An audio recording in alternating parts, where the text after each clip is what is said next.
గట్టిగా స్తోత్రం చేద్దాం. హల్లెలూయా, హల్లెలూయా. మన ప్రభు అయిన యేసుక్రీస్తు నామములో కూడి వచ్చిన మీకును అలాగనే గృహాల్లో ఉన్నటువంటి మన ప్రియ సహోదరులకును ప్రత్యేకమైనటువంటి వందనాలు చెల్లిస్తున్నాం. ఈ పునరుద్ధాన దినాన్ని బట్టి మనమందరము దేవుని సన్నిధిలో చేరి ప్రభువును స్తుతించి గణపరిచి మహింపరిచేటువంటి ఈ ధన్యతను ప్రభు మనకిచ్చినందుకు దేవునికి మనం ఎంతో వందనస్తులమై ఉన్నాము. కనుక ఈ ఆదివారం దేవుడు మన కొరకు సిద్ధపరిచిన కొన్ని మాటలు మనము మరి వినడానికి ఎగిరిపొడివారుగా ఉండాలి, వినటానికి ఎగిరిపొడివారుగా ఉండాలి. అలాగా ఉన్నప్పుడు మనం దేవుని వాక్యం మనము హృదయాల్లో ముద్రించుకుంటాము. ఆ వాక్యం చేత మనము మరి నడవగలుగుతాము. కనుక ఈరోజు మనం 4 విషయాలు నేర్చుకున్నాం. ఈ విషయాలు 4 విషయాలు మనము నేర్చుకున్నాం. అలాగే సామెతల గ్రంథము 3వ అధ్యాయము, సామెతల గ్రంథము 3వ అధ్యాయము 3వ వాక్యం నుంచి మనము ధ్యానం చేద్దాం. త్వరగా దయను సత్యమును ఎన్నడను నిన్ను విడిచిపోనీయకము, వాటిని కంఠభూషణముగా ధరించుకొనుము, నీ హృదయమును పలక మీద వాటిని రాసుకొనుము. అప్పుడు దేవుని దృష్టి యందును మానవుల దృష్టి యందును నీవు దయనుంది మంచివాడవని అనిపించుకొందువు. ప్రార్థన చేసుకున్నాం. ప్రార్థన. ప్రేమగల తల్లి, దయగలమా యేసయ్యా నీకు వందనాలు. అతి శ్రేష్టమైనటువంటి ఈ వాక్యాన్ని నాయన మేము వినడానికి సిద్ధంగా ఉన్నాము. వినగల చెవులు గ్రహించే హృదయాన్ని దయచేయండి. ఈ వాక్యము మా హృదయమనే పలకలు ముద్రించి ఆ వాక్య వెలుగులో మేము నడుచుకుంటూ నీ రాకడలో ఎత్తబడినట్లుగా సహాయం చేయమని యేసునామములో ప్రార్థన తండ్రి, ఆమేన్. దేవుని యొక్క వాక్యంలో దేవుడు మనతో మాట్లాడుతున్న మాట మనం మరి జ్ఞాపకం చేసుకుంటే, ఈ వాక్యము ఎవరితో మాట్లాడుతున్నాడు అంటే సంఘ బిడ్డలతో మాట్లాడుతున్నాడు, కానీ బయట వారితో మాట్లాడట్లేదు. దేవుని ప్రజలతో దేవుడు మాట్లాడుతున్నాడు. దేవుని ప్రజలు ఎలా ఉండాలి అనే విషయాన్ని తెలియజేస్తా ఉన్నాడు. ఇక్కడ మొదటగా మనం గమనిస్తే దయను సత్యమును ఎన్నడు నిన్ను విడిసి పోనీకుము అని చెప్తున్నాడు. దయ సత్యము ఎన్ని దయ సత్యమును నిన్ను విడిచి ఎన్నడు పోనీకుము, పోనీయొద్దని చెప్తున్నాడు. కంఠభూషణకు దాన్ని ధరించుకోవాలంటాడు. దీన్ని దయను సత్యమును కంఠభూషణకు మనము ధరించుకోవాలి. హృదయం అనే పలకలో వాటిని ఏం చేయాలంట? ముద్రించుకోవాలంటాడు. ఎక్కడ ముద్రించుకోవాలి? హృదయం అనే పలకలో మనము ముద్రించుకోవాలంట. ఏటిని ముద్రించుకోవాలి? దయ సత్యమును కంఠహారంగా ధరించుకోవాలి, హృదయం అనే పలకలో ముద్రించుకోవాలి. ఎప్పుడైతే మనం ఇలా ముద్రించుకుంటామో దొరికే ఆశీర్వాదాల గురించి కూడా దేవుడు మనకు తెలియజేస్తా ఉన్నాడు. చూడండి, మనం గమనిస్తే మొదటగా దయా అంటాడు. దయ అంటే అర్థం ఏంటి అంటే ఇతరులకు మనము దాన ధర్మాలు చేయటం, పుణ్య కార్యాలు మనము చేయటం. మరి కొర్నేలు అనేటువంటి భక్తిపరుడైనటువంటి వ్యక్తిని మనం గమనిస్తే అతడు యోధా ప్రజలందరి వల్ల మంచి పేరు పొందినటువంటి వాడు అంటండి. బహు దాన ధర్మాలు చేసేటువంటి వాడు అంటాడు. దేవదత్త చెప్తుంది, కొర్నేలు నీ ప్రార్థనలో నీ ధర్మ కార్యాలు దేవుని వద్దకు చేరినాయి అని దేవదత్త మరి కొర్నేలు గురించి సాక్ష్యం చెప్తా ఉన్నాడు. కొర్నేలు గురించి సాక్ష్యం చెప్తున్నాడంటే కొర్నేలు దేవునికి ఎంత ఇష్టడో ఒకసారి ఆలోచించండి. ఎంత ప్రియమైన వాడుగా ఉన్నాడు అంటే కొర్నేలు యోధా ప్రజలందరిలో కూడా మరి మంచి సాక్ష్యాన్ని సంపాదించుకున్నాడో. దాంతోపాటు దాన ధర్మాలు బహుగా చేసేటువంటి వాడు. ఈ దాన ధర్మాలు ఎక్కడికి చేరాయి? దేవుని వద్ద కూడా చేరాయి అంటండి. అందుకే దయ అనేటువంటిది మనకు చాలా ప్రాముఖ్యము. కనుక ఇతరులకు మనం దయ చూపించేవారిగా, ఇతరులకు మనం ప్రేమ చూపించేవారిగా, ఇతరుల రక్షణలకు నడిపించేవారిగా, ఇతరులను మనము మరి ఆదుకునేటువంటి వారిగా మనము ఉంటే మరి దేవుడి యొక్క ఆశీర్వాదాలు మనం పొందుకుంటాం, దేవుడి దీవెనలు మనము పొందుకుంటాం.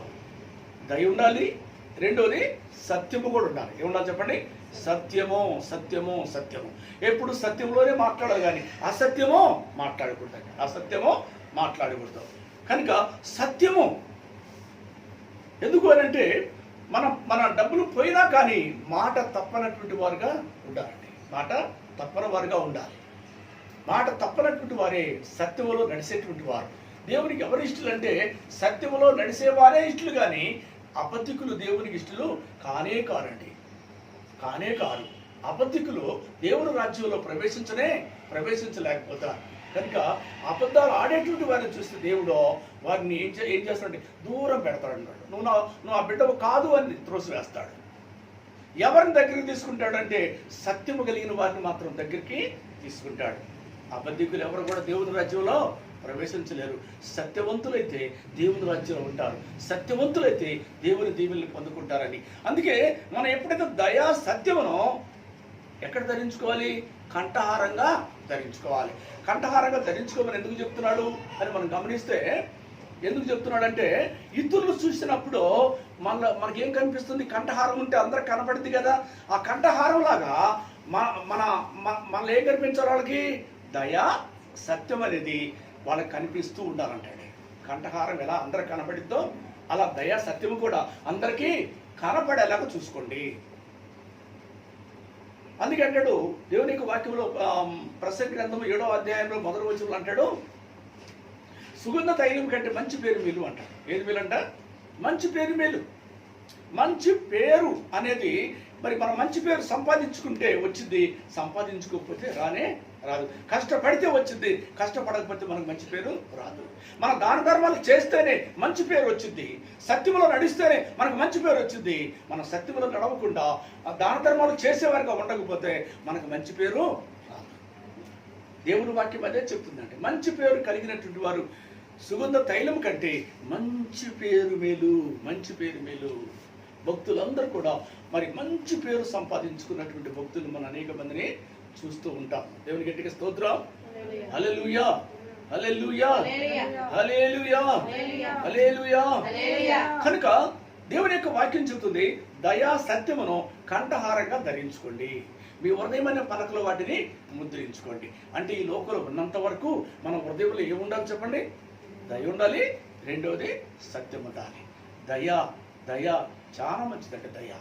ప్రతి ఒక్కరి పట్ల దయ చూపించాలి, ప్రతి ఒక్కరి పట్ల కనికరం చూపించాలి, ప్రతి ఒక్కరి పట్ల వారికి అందుకే దేవుని యొక్క వాక్యం మనకు చెప్తున్న మాటలు మనం చూస్తే, ఇతరులకు ఆహారం లేదనుకోండి, ఏం చేయాలి? మన ఆహారం వాళ్ళకి ఇచ్చేవారిలాగా ఉండాలండి. ఇతరులు కూడా ఆహారం పెట్టేవారిలాగా, వాళ్ళు బాగుండాలి, మనం కూడా బాగుండాలి. నిన్ను వారిని పొరుగు వారిని ప్రేమించమని దేవుని వాక్యం చెప్తుంది. పొరుగు వారిని ప్రేమించేవారే ధన్యులు. అందుకే దయ సత్యము ఎప్పుడైతే మన హృదయంలో ఉంటుందో మన పొరుగు వారిని కూడా మనం ప్రేమించగలుగుతాము. పొరుగు వారిని ప్రేమించడంలోనే ఆజ్ఞ, మొదటి ఆజ్ఞ అంటాడు. పొరుగు వారిని నిన్ను పొరుగు వారిని ప్రేమించడము అది మొదటి ఆజ్ఞ అని కూడా దేవుని వాక్యం చెప్తుంది. కనుక దేవుని వాక్యము ఏమని చెప్తుంది ఇంకా మనం గమనిస్తే, ఈ దయా సత్యమును హృదయమనే పలకలను ముద్రించుకున్నట్లయితే నీకు ఏం దొరికింది మేలు, ఏం ఆశీర్వాదం దొరికింది అని అంటే అక్కడ అంటాడు, అప్పుడు దేవుని దృష్టి అందును మానవుల దృష్టి అందును దయ ఉంది, మంచివాడు అనిపించుకుంటావు. ఏమనిపించుకుంటామండి? మంచివాడు. దేవుడి దృష్టిలో మంచివాడుగా ఉంటాము, మనుషుల దృష్టిలో కూడా మంచివాడుగా ఉంటాం. ఎంత దండిలు అండి మనము, ఎంత భాగ్యవంతులు అండి. ఏమండి, దేవుడు మంచివాడు అంటే ఇక ఆయన సర్టిఫికేట్ ఇచ్చాడు అనుకోండి. దేవుడే సర్టిఫికేట్ ఇచ్చాడు, నువ్వు మంచివాడివి, నువ్వు నా బిడ్డవి, నా సొత్తు అని ఆయన సర్టిఫికేట్ ఇచ్చాడండి. ఇంకెవరైనా తీసేయగలుగుతారా? ఏమండి, దేవుడే మంచివాడు, నా కుమారుడు మంచివాడు, చరణ మంచివాడు, సంతోష్ మంచివాడు అని చెప్పి దేవుడు సర్టిఫికేట్ ఇచ్చాడు అనుకోండి. ఇచ్చినప్పుడు వారికి ఏం కావాలని దేవుడు అన్నీ ఇచ్చేస్తాడు. ఎందుకు? ఆయనే మంచివాడు అనేది మంచి సాక్ష్యాన్ని ఆయనే చెప్తున్నాడు దేవుడే. కనుక ఈ మంచి సాక్ష్యం రావాలంటే, దేవుడి ద్వారా మంచివాడు అనిపించుకోవాలంటే, మనుషుల చేత మంచివాడు అనిపించుకోవాలంటే ఏముండాలి? మనలో ఏముండాలి? ఏముండాలి? దయా సత్యము కంఠభూషణంగా ధరించుకోవాలి. దయా సత్యం మనలో ఉండాలి. మన హృదయంలో ఏముండాలి? దయా సత్యం ఉండాలన్నమాట. దయా సత్యం మన హృదయంలో ఉంటే మనుషుల చేత మనం దయను అందుతాము, దేవుడి చేత కూడా మనం మంచివాళ్ళం అనిపించుకుంటాం. దేవుడి ద్వారా మంచివాళ్ళం అనిపించుకుంటాము, మనుషుల చేత కూడా మంచి అమ్మాయి, ఈ అమ్మాయి చాలా మంచిది, ఈ అమ్మాయి మంచి పుణ్యకార్యాలు చేసింది, దాన ధర్మాలు చేసింది, నా పనిలో ఎంతో సహాయం చేసింది, ఇంట్లోకి వచ్చిందంటే ఏదో పని చేసింది, ఏదో పని చేస్తే ఊరకుండదు ఈ అమ్మాయి మంచిది అని చాలామంది అలా మంచివాళ్ళు అనిపించుకుంటారండి. కొంతమంది ఇంట్లోకి వస్తారండి, మా ముసలమ్మ ఊడ్చుకోలేకపోతుందండి, చూస్తూ కూడా బాగా ఉడుతుందో ఉడవట్లేదా ముసలమ్మ అని చెప్పి చూస్తూ ఉండదు. కానీ అమ్మ ఉండమ్మ నువ్వు కూర్చొని నేను ఊడిస్తానని చెప్పి ఎండ సీపు తీసుకొని ఊడిస్తే ఊడిచామనుకోండి, ఆ తర్వాత మన ఇంటికి మనం వెళ్ళిపోయామనుకోండి, ఆ ముసలమ్మ ఏం చేద్దంటే పలానా అమ్మాయి వచ్చిందమ్మా, నేను ఊడుస్తుంటే నువ్వు ఊడవద్దు, నేను ఊడుస్తానని చెప్పి నన్ను కూర్చోబెట్టి ఆ అమ్మాయి ఊడ్చింది అని చెప్పి అందరికీ చెప్పుకుంటూ ఉంటుంది. కష్టపడితే వచ్చిందా సాక్ష్యం? కష్టపడకపోతే వచ్చిందా? కష్టపడితే కదండి. ఇతరులకు మనం మేలు చేస్తే వచ్చిందని సాక్ష్యం. ఊరక వచ్చి ఆ ఇంట్లో కూర్చొని బాగున్నావు అక్క అంటే ఏమన్నా వచ్చిందా చెప్పండి? ఏమండి, ఒకటే భాషలను తవ్వుతూ ఉందనుకోండి, భాషలను తవ్వుతున్నప్పుడు మనం కూడా వెళ్ళిపోయి మన భాషలను తవ్వుతున్నప్పుడు ఆ అమ్మాయి ఏమనుకుంటుంది లేదా ఆమె ఏమనుకుంటుంది అంటే, చూడు మరి నా పనిలో ఈమె కూడా సహాయము చేస్తుంది, చాలా మంచి పిల్ల ఈ పిల్ల చాలా మంచి పిల్ల అని చెప్పి అందరూ ఆ పెద్ద పెద్దల ద్వారా కూడా మంచి పేరు సంపాదించుకుంటారు. కష్టపడితే మంచి పేరు వచ్చింది, ఊర కూర్చుంటే మంచి పేరు రాదు.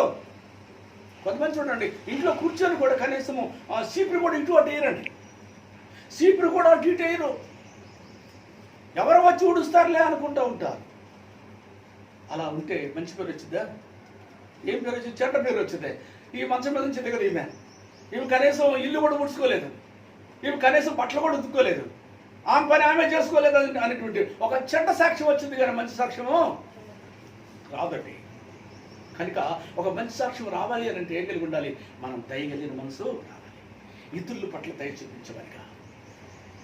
మనం కష్టపడి పని చేస్తున్నప్పుడు అయ్యో ఈమె చాలా కష్టము చేసేటువంటి బిడ్డ ఈ బిడ్డ అనేటువంటి వారు చూసినటువంటి వారు ఏం చేస్తారంటే ఈమె చాలా మంచిది అంటారు. కనుక అలాంటి మంచి పేరు మనము దేవుడి ద్వారా మంచి పేరు సంపాదించుకుంటాము, మనుషుల ద్వారా మనం మంచి పేరు సంపాదించుకునే బిడ్డలుగా ఉండాలని దేవుని ఉద్దేశము, దేవుడి కోరికండి.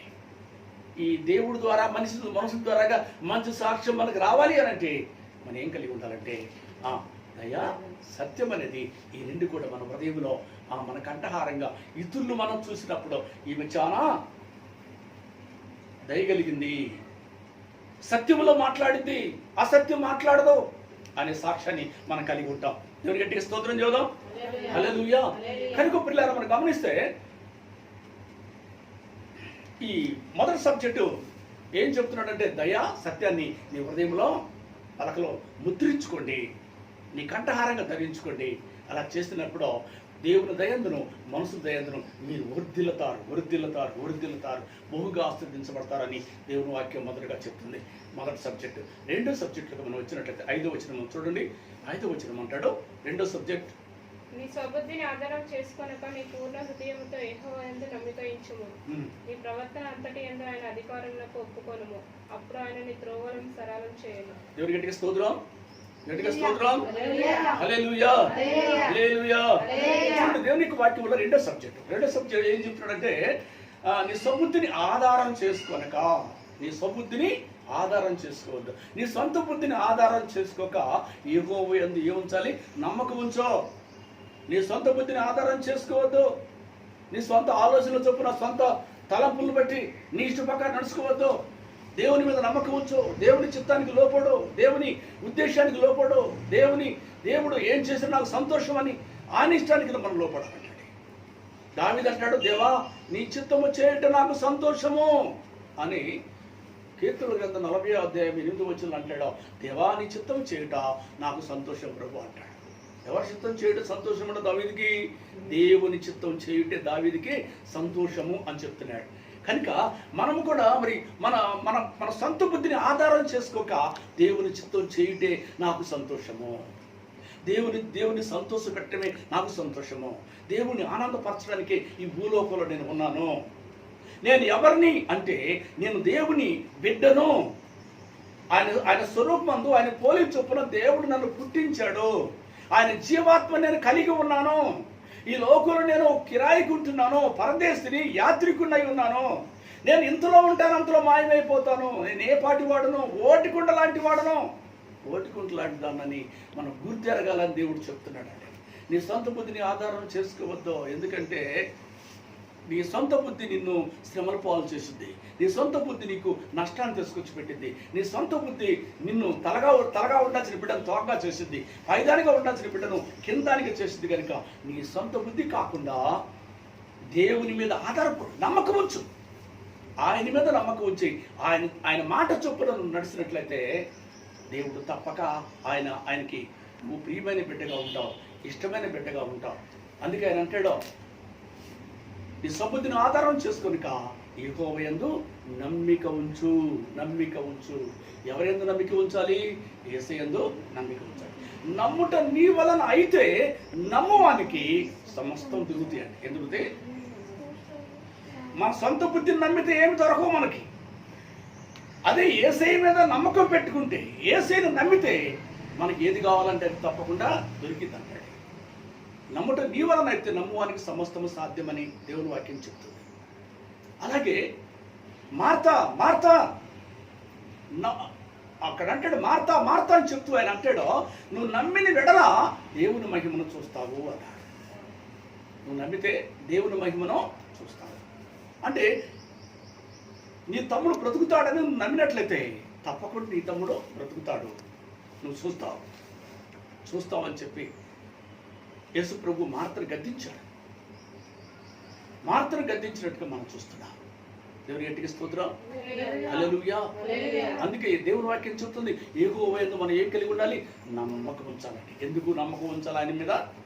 ఆయనే మన సృష్టికర్త, ఆయనే మన కాలగతులు ఆయన వశంలో ఉన్నాయి.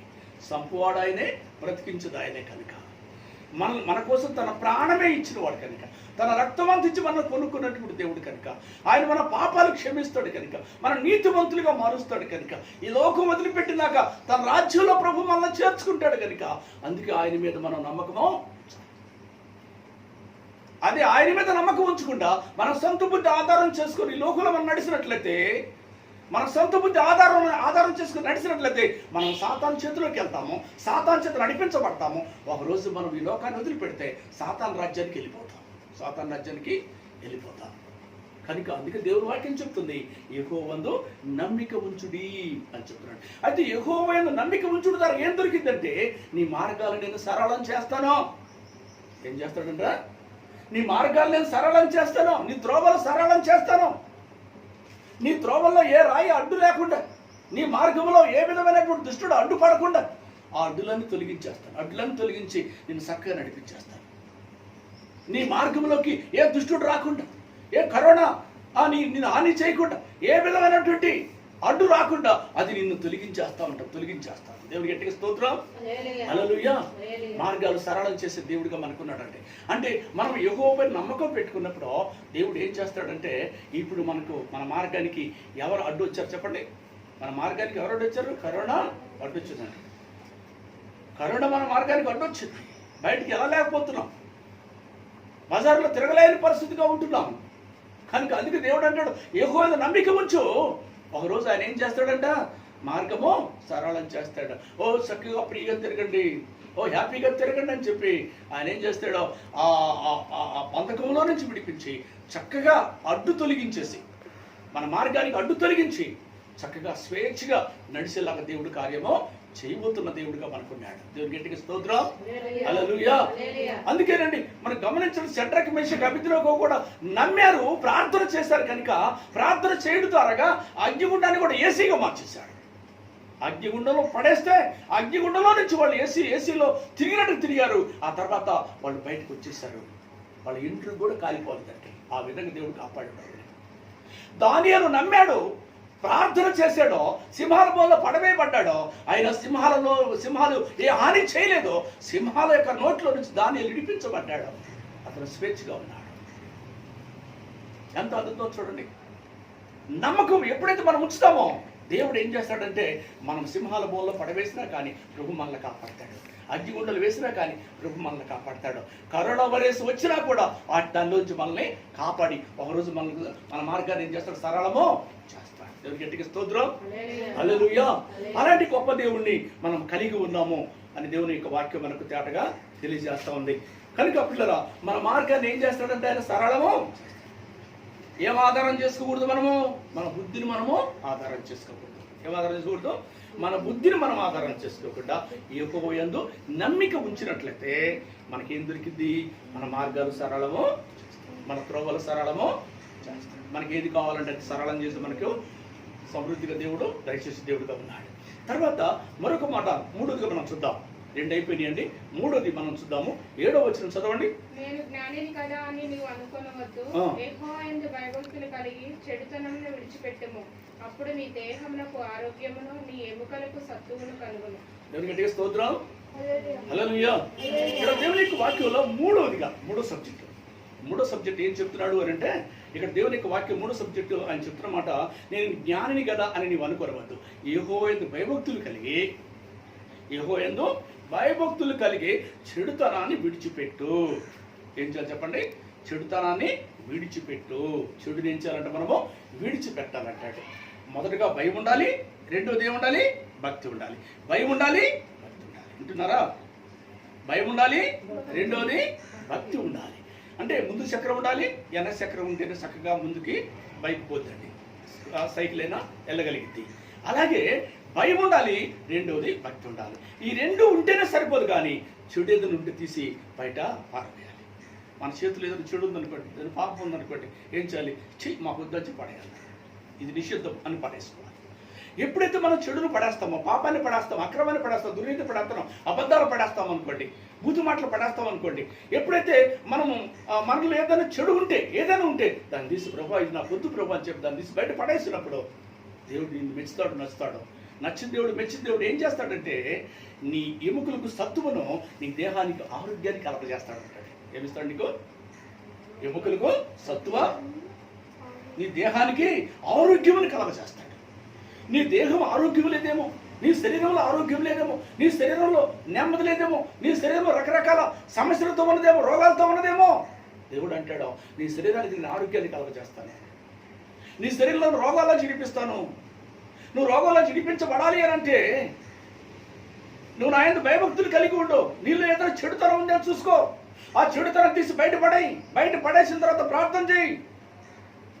భయము, భక్తి. భక్తి అంటే ప్రార్థన. ప్రార్థన చేయి, చెడుతనాన్ని విడిచిపెట్టినా ప్రార్థన చేయి. అప్పుడు నేను నీ ఎముకలకు సత్తువిస్తాను, నీ దేహానికి నేను ఆరోగ్యం ఇస్తాను. నీ దేవుని వాక్యం స్పష్టంగా తెలియజేస్తా ఉంది. దేవుని గట్టిగా స్తోత్రం చెబుదాం. హల్లెలూయా, హల్లెలూయా. ఇప్పుడు కరోనా వైరస్ ఉందండి.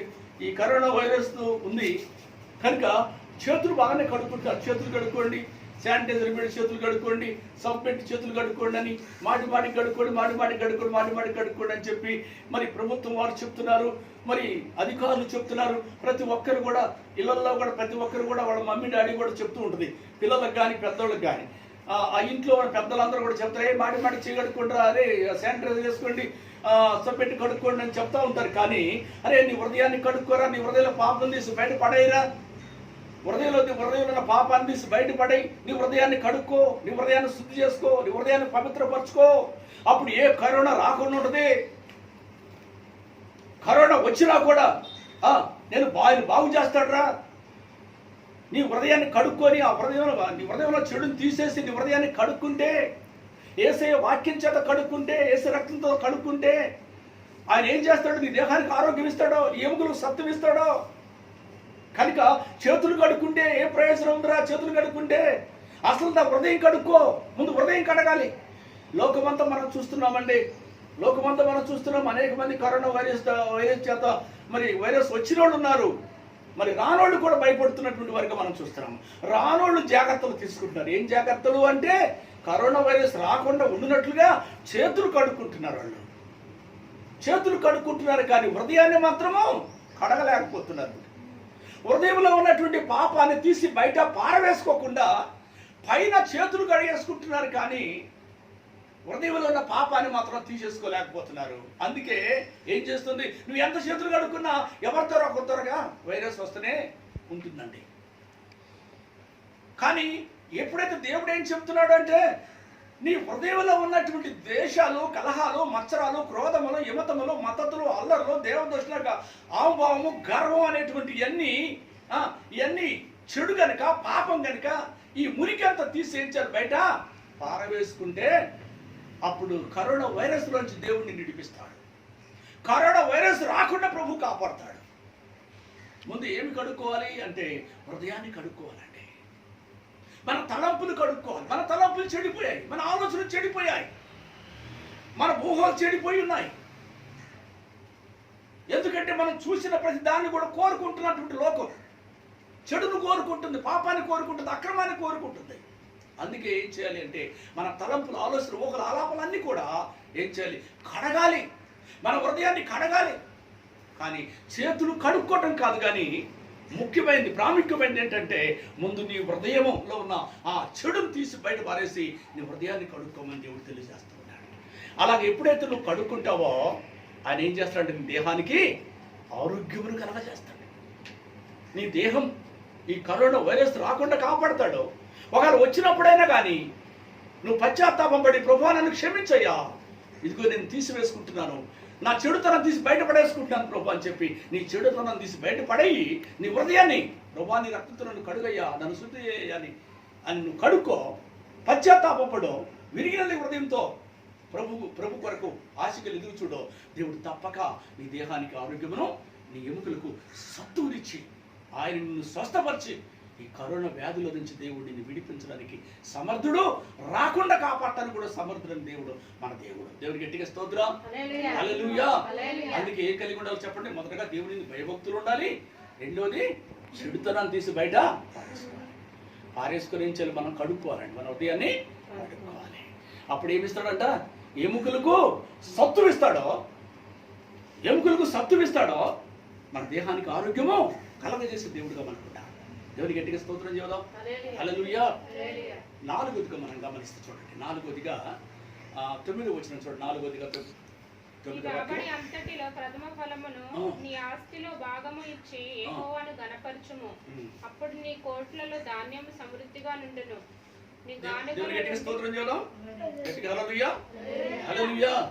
చూడండి ఇక్కడ ఏమంటాడు? నీ రాబడి అంతటిలో ప్రథమ ఫలమును దేవునికి ఇవ్వాలంటాడు. ఏం ఇవ్వాలంట? నీ రాబడిలో నువ్వు కష్టపడి పనిచేసిన దాంట్లో ప్రథమ ఫలం 10వ భాగం దేవునికి ఇవ్వాలి. దేవుని భాగం దేవునికి ఇవ్వాలి, మన భాగం మనం తీసుకోవాలండి. మన భాగం మనం తీసుకోవాలి, దేవుని భాగం దేవునికి ఇవ్వాలి. అలా ఇచ్చుడు ద్వారాగా దేవుడు ఏం చెప్తున్నాడు? నీకు ఏమి రాబడి ఏమి వచ్చింది అంటే, ఏమి ఆశీర్వాదం వచ్చిందంటే, అప్పుడు నీ కొట్లలో ధాన్యము సమృద్ధిగా ఉంటుంది. నీ కొట్లలో, నీ ఇంట్లో ధాన్యము సమృద్ధిగా ఉంటుంది. నీ కొట్లలో ధాన్యము సమృద్ధిగా ఉండాలి అని అంటే, నీ గానుగుల్లో కొత్త ద్రాక్షారసం పొంగి పొరలాలి అని అంటే, నీవు 10వ భాగం ప్రతిష్టార్పణ దేవుని భాగం దేవునికి ఇవ్వు అని చెప్తున్నాడు. అది ప్రతిష్ఠించబడినటువంటి భాగం, అది దేవుని భాగం. 10% దేవుడిది, 90% నీది. కనుక దేవుని భాగం దేవునికి ఇస్తున్నామా, ఇవ్వట్లేదా? ఆలోచించాలండి పిల్లలు, ఆలోచించాలి. ఈ కరోనా సమయంలో అనేక మంది కష్టపడి పని చేసుకునే బిడ్డలు కూడా ఉన్నారు. కష్టపడి బిడ్డలు పనిచేస్తున్నారు. పని చేసేటువంటి వారు కూడా, పని చేయని వారంటే వాళ్ళు దేవుని భాగం ఇవ్వలేకపోతారు. కానీ పని చేసేటువంటి వారు కూడా దేవుని భాగం దేవునికి ఇవ్వలేకపోవడం ద్వారా అంటే వాళ్ళు ఏం చేస్తున్నారు? దేవుని భాగం వాళ్ళు దొంగిలిస్తున్నారు. దేవుని భాగం ఏం చేస్తున్నారు? దొంగిలిస్తున్నారు. దేవుని భాగం దొంగిలిస్తే శాపగ్రస్తులు అని బైబిల్ చెప్తుందండి. అలాగే కాకుండా మనం దీవించబడాలని దేవుని కోరికండి. ఎలా దీవించబడతామంటండి? నీ కొట్లలో ధాన్యము సమృద్ధిగా ఉంటుంది, నీ ఇంట్లో ధాన్యము సమృద్ధిగా ఉంటుంది, కొరత ఉండదు, లేమి ఉండదు. లేమి లేకుండా, కొరత లేకుండా సమృద్ధిగా నీ కుటుంబం ఉండాలి అని అంటే, నా భాగము నాకు ఇవ్వు, నా భాగము నాకు ఇవ్వు. నా భాగం నాకు ఇచ్చినట్లయితే నీ వ్యాపారం అనే గానుగుల్లో కొత్త ఆశీర్వాదాలు పొంగి పొర్లుతాయి. నువ్వు కష్టపడి చేసే పనుల్లో కూడా ఆశీర్వాదం పొంగి పొర్లింది. కొత్త ఆశీర్వాదాలు పొంగి పొర్లుతాయి అంటండి. కొత్త దీవుల దేవుడు నీకు దయచేయాలండి. కొత్త ఆశీర్వాదాలు ప్రభు నీకు ఇవ్వాలండి. నీ కొట్లలో, నీ ఇంట్లో ధాన్యము సమృద్ధిగా ఉండాలంటే దేవునికి ఇస్తే ఆకాశ వాకిలు నిప్పి పట్టచాల దీవుల దేవుడు కుమ్మరిస్తాడు. నువ్వు అనేక జనాంగాలకు అప్పులు ఇస్తావు, కానీ అప్పు చెయ్యవు. అలాంటి గొప్ప దీవెన దేవుడు నీకు దయచేస్తాడు. 4వది ఏంటి చెప్పండి? 4వది ఏంటి? నీ రాబడి అంతటిలో ప్రథమ ఫలం దేవునికి ఇవ్వాలి. ఇచ్చుడు ద్వారా మనకు మేలేంటి? ఇచ్చుడు ద్వారాగా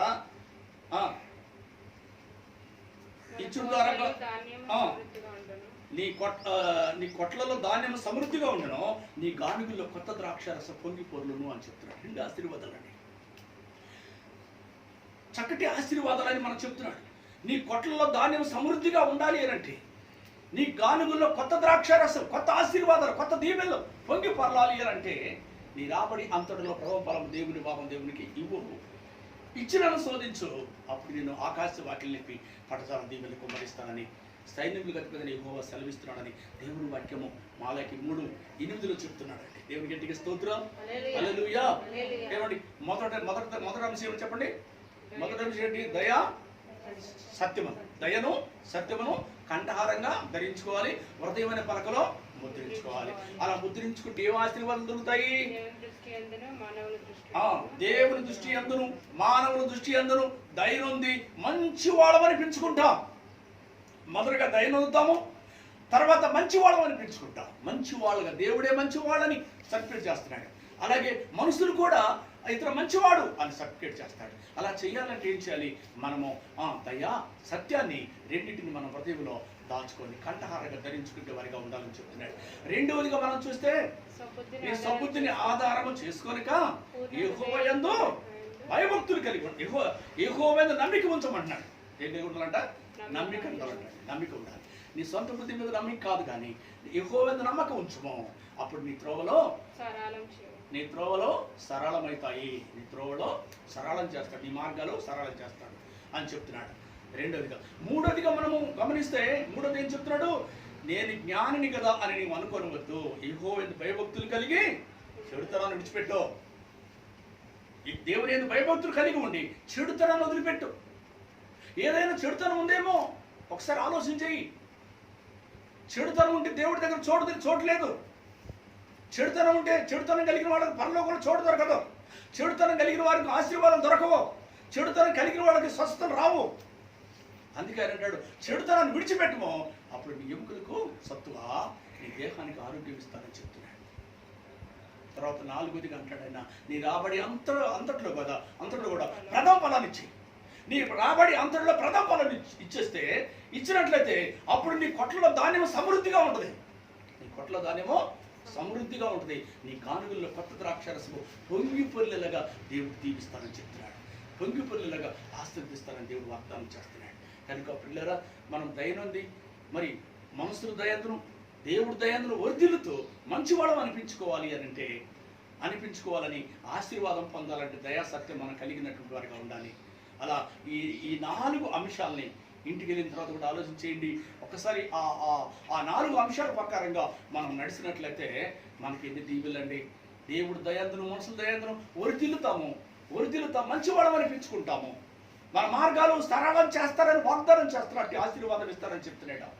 ఎముకలకు బలము, నీ ఎముకలకు బలం ఇస్తానంటున్నాడు. నీ దేహానికి ఆరోగ్యం ఇస్తారంటున్నాడు. మూడవదిగా. నాలుగవదిగా, నీ కొట్లలో ధాన్యం సమృద్ధిగా ఉంటుంది. నీ గానుగుల్లో కొత్త ద్రాక్షరసం పొంగి పొర్లేలాగా నేను దీవిస్తాను నా కుమారి, నేను ఆస్వాదిస్తాను నా కుమారుడా, నేను ఆస్వాదిస్తాను, నేను దీవిస్తాను. 4 విషయాలు జ్ఞాపకం చేసుకొని దాని ప్రకారం మీరు నడిచినట్లయితే ఈ 4 ఆశీర్వాదాలు మీరు పొందుకుంటారు కనుక, ఈ 4 దీవెనలు పొందుకుంటారు కనుక, ఆ విధంగా ఈ 4 అంశాల ప్రకారం నడిచి మనం దీవించబడదాం, మనం ఆస్వాదించబడదాం. అలాగే గృహాల్లో ఉన్నటువంటి వాళ్ళు కూడా, మరి సహోదరులు దూర ప్రాంతంలో ఉన్నటువంటి ఇళ్లలో ఉన్నటువంటి వారందరూ కూడా ప్రత్యేకమైనటువంటి వందనాలు చెల్లిస్తూ ఉన్నాను. ఈ 4 విషయాల ప్రకారం మీరు నడుచుకొని మీరు 4 ఆశీర్వాదాలు మీరు పొందాలని మరి దైవజనుడైన నేను మీకు మరి వాగ్దానం చేస్తున్నాను. ఈ 4 ఆశీర్వాదాలు మీరు పొందుకోవాలని, ఈ 4 దీవెనలు పొందుకోవాలని మరి దేవుడు ఎంతగానో కోరుకుంటున్నాడు. దేవుడు మరి గృహాల్లో ఉన్నటువంటి వారందరూ కూడా ప్రభు వారిని ఆశీర్వదించును గాక, గృహాల్లో ఉన్న వారిని దేవుడు దీవించును గాక, వారికి సమాధానం దేవుడు దయచేయును గాక, వారికి మేలుతో నింపును గాక, కరోనా వైరస్ వారికి రాకుండా ప్రభు కాపాడును గాక, ప్రతి ఆర్థిక ఇబ్బందుల్లోంచి వాళ్ళని విడిపించును గాక. దేవుని మేలులో దేవుడు మన పట్ల దేవుడు దయచేయును గాక. ఆమె ప్రార్థన చేసుకున్నాం. ప్రేమగల తండ్రి, దయగల మా యేసయ్యా నీకు వందనాలు. ఇప్పుడు వరకు అనేక విషయాలు మాతో మాట్లాడేందుకు స్తోత్రాలు వందనాలు చెల్లిస్తున్నాం తండ్రి. నా ప్రభువా, నా తండ్రి 4 విషయాలు నాతో మాట్లాడావు తండ్రి. ఈ 4 విషయాల ద్వారా మేము నడిచినట్లయితే 4 ఆశీర్వాదాలు మాకు దొరుకుతాయని సెలవిచ్చినారు. ఆ విధంగా మేము నాయనా ఈ 4 విధాలుగా మేము నడుచుకొని 4 ఆశీర్వాదాలు పొందుకోవడానికి సహాయం చేసి మహిమ పొందమని తండ్రి. నాయన ఈ కరోనా వైరస్ల నుంచి మా రాష్ట్రంలో నుంచి ఈ కరోనాను విడిపించాడు తండ్రి. మా హైదరాబాద్ పట్టణంలో కరోనా లేకుండా చేయండి నాయన. ఈ తెలంగాణ పట్టణంలో కరోనా వైరస్ లేకుండా చేయండి తండ్రి. మా ఇండియా మొత్తం కూడా కరోనా వైరస్ లేకుండా చేయండి అయ్యా. అన్ని దేశాల్లో కూడా కరోనా వైరస్ లేకుండా ప్రభా ప్రతి దేశము కూడా తండ్రి ఈ నెమ్మదిని దయచేయమని ప్రార్థన తండ్రి, విడుదల దయచేయమని ప్రార్థన చేస్తున్నాము కరోనా నుంచి నాయన. ప్రభా మీకు వందనాలు తండ్రి. అనేక మంది అయ్యా మా ప్రభా రోగులై కరోనా వైరస్ ద్వారా తండ్రి దేవా మరి ఐసోలేషన్లో ఉంటున్నారు ప్రభా, వారందరూ కూడా స్వస్థపరచండి, వారందరికి మారు మనసు రక్షణ తెచ్చండి, వాళ్ళందరూ బ్రతికించి సాక్షులుగా నిలబెట్టమని ప్రార్థన చేస్తున్నాము తండ్రి. మా కుటుంబాలన్నీ కూడా మీ చేతుల్లో పెడతాం అయ్యా. మరి గృహాల్లో ఉండి నా ప్రభా మరి చర్చి రాలేక ఈ లాక్డౌన్ ద్వారా తండ్రి గృహాల్లో ఉన్న మా ప్రియ అయా మా ప్రభు ఆత్మీయ పిల్లలందరూ దీవించండి, అందరిని ఆశీర్వదించండి. ప్రతి దీవెన వారికి దయచేసి మీరు మహిమ పొందమని మమ్మల్ని అందరూ మీ చేతుల్లో పెట్టుకుంటాం యేసునామములో ప్రార్థన చేసి వేడుకొంచున్నాం తండ్రి, ఆమేన్.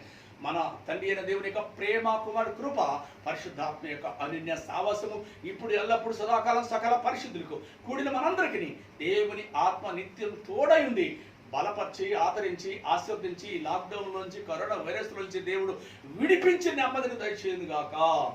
ఆమేన్, ఆమేన్. అందరూ కొందరు ప్రైజ్ లార్డ్.